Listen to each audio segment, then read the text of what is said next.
தமிழ்நாட்டில் போலீஸ் வந்து எந்த வேலையும் செய்கிறதில்ல. பார்ட்னர் இன் க்ரைம்ன்ற மாதிரி எல்லா க்ரைம்லேயும் உங்கள் பார்ட்னர் ஆயிடுறாங்க. என்னை பார்த்து செஞ்சுங்க, எனக்கு எதாவது பார்த்து செஞ்சுருங்க. ஒரு தடவை ஒரு ஹாஸ்பிட்டல்காரங்க இல்லை ஒரு புரோக்கர் வந்து ஒரு போலீஸ்காரனுக்கு பணம் கொடுத்துட்டா வச்சுக்கோங்க, இந்த விஷயமா அர்த்தம் நம்ம எப்படி பேசுவோம் தெரியுங்களா? சார் 4 கிடச்சிருக்கு சார் நான் நேற்று, அது 2 பிரச்சனை பண்ணுது, உங்கள் பேர் தான் சொல்லியிருக்கேன் அண்ணா, என்ன சொல்லியிருக்கேன், ரொம்ப பேசினா அவர்கிட்ட கூப்பிட்டு விட்டுருவேன், நீ பணம் வாங்கிட்டு தான் கிட்னி கொடுத்தேன்னா பெரிய அஃபென்ஸ் தெரியுமான்னு கேட்டால் அவங்க போயிட்டாங்க சார், ஒரு வேளை வந்தால் நீங்கள் பார்த்துங்க சார், நான் பார்த்துக்கிறேன் போங்க, நீங்கள் என்ன நான் பார்த்துக்க மாட்டேன்னா. இப்படி தான் க்ரைம் உள்ளே வராங்க போலீஸ். தவிர போலீஸ் ஸ்ட்ரிக்டாக ஆக்ஷன், ரொம்ப சிம்பிளுங்க, போலீஸ் ஸ்ட்ரிக்டாக ஆக்ஷன் எடுத்தால் தமிழ்நாடு வேறு மாதிரி இருக்கும்.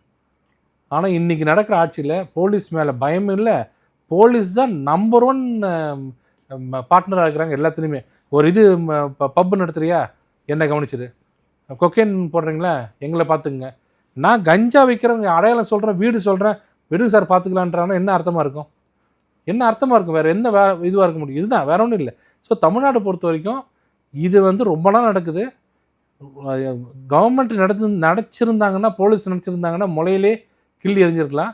இன்னும் நிறைய தோண்ட வரப்போகுது பாருங்கள். அப்பாவிகள் நிறைய பேர் இதில் பாதிக்கப்பட்டிருப்பாங்க.